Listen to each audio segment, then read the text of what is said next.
나이 들수록 부부관계에서 반드시 해야 할 일, 오늘의 방송 주제입니다. 안녕하세요, 조관일입니다. 나이 들어갈수록 부부관계가 좀 더 돈독해져야 되겠죠. 그러면 어떻게 하면 좋을지 오늘 그것에 대해서 말씀을 드리려고 합니다.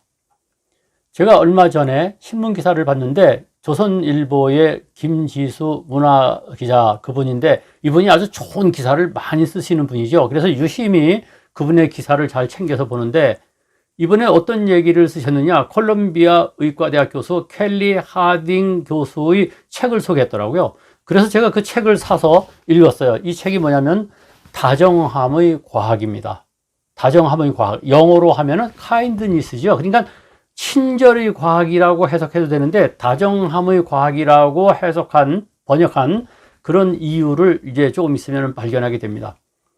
우리가 이 부부관계에서 어떻게 이 다정함을 유지할 것이냐에 따라서 놀라운 변화, 놀라운 효과가 나타난다는 것을 이 책을 통해서 해석할 수가 있습니다. 이 켈리 하딩 교수는 여자분입니다. 여성인데 아주 미녀시고 젊은 분입니다. 그런데 레빗 이펙트라는 말을 사용했어요. 레빗 이펙트가 뭡니까? 토끼 효과죠. 토끼 효과가 뭐냐면, 이 실험을 했는데 토끼를 사육하면서 고지방 사료를 계속해서 공급을 한 겁니다. 고지방 사료를 계속 먹이면서 콜레스테롤 수치를 확인하니까 당연히 콜레스테롤 수치가 높아지면서 심장병 확률이 높아졌죠. 그런데 어느 한 무리의 토끼만이 콜레스테롤, 지방이 60%나 적었다는 겁니다. 무려 60%가 지방이 적었다는 겁니다. 그래서 이게 왜 그런가 하고 추적을 해봤더니, 그 한 무리, 즉 60% 정도 지방이 적은 그 토끼를 사육한 한 연구원이 끊임없이 그 토끼를 끌어안고 쓰다듬어주고 좋은 말을 건네고 애정을 듬뿍 베풀었는데, 놀랍게도 지방, 콜레스테롤 수치가 낮아졌다는 것이죠. 이것을 이 켈리 하딩 교수가 레빗 이펙트라고 해서 소개한 겁니다. 다시 말해서 다정하게 대하는 것이 건강에 좋다는 그것을 과학적으로 증명해낸 책이 바로 이 책입니다. 또 있어요. 런던 지역에 10년 동안 공무원을 관찰했습니다. 공무원을 관찰했더니 우리가 흔히 생각할 때는 직위가 높은 사람, 직급이 높아진 사람이 스트레스가 워낙 많아서 빨리 돌아가실 확률이 높아진다, 이렇게 생각하기 쉽죠. 즉 심장마비에 걸려서 급사할 확률이 높아진다, 이런 얘기를 실제로 많이 합니다.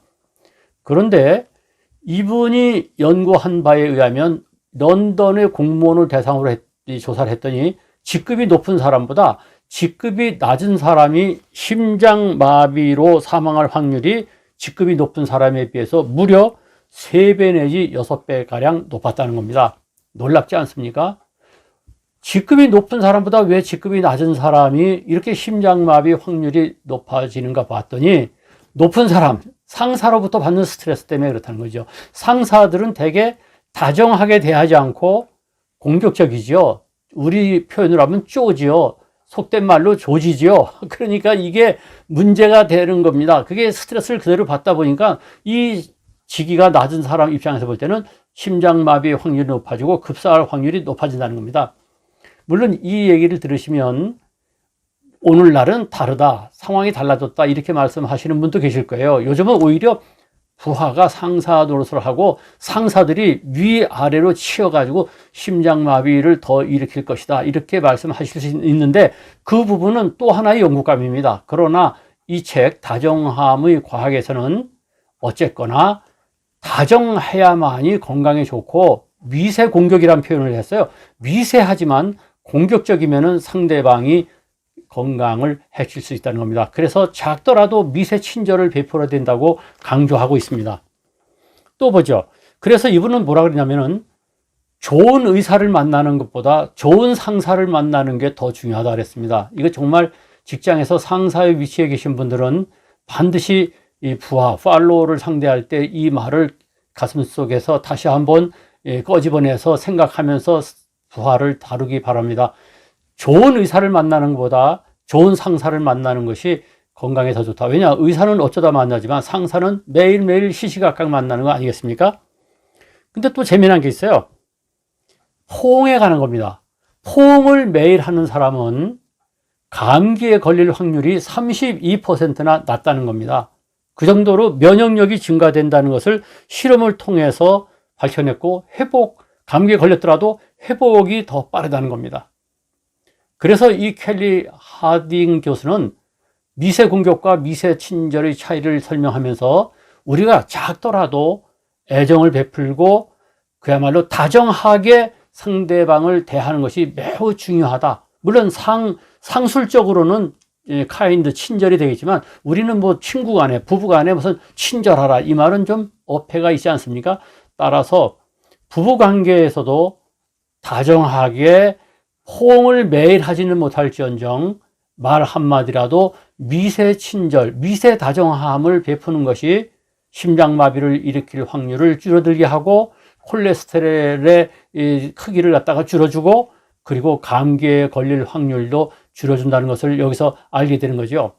그런데 우리는 되게 어떻습니까? 부부관계라고 하는 것이 나이가 들어갈수록, 젊었을 때 신혼 때는 안 그런데 나이가 들어갈수록 대개 밖에 나가서는 남을 대할 때는 상냥하고 다정하면서 안에 들어와서 자기 배우자를 대할 때는 퉁명스럽고 자기의 성질을 거기다가 부리고 툭툭 쏘고 그러지 않습니까? 여러분은 안 그렇습니까?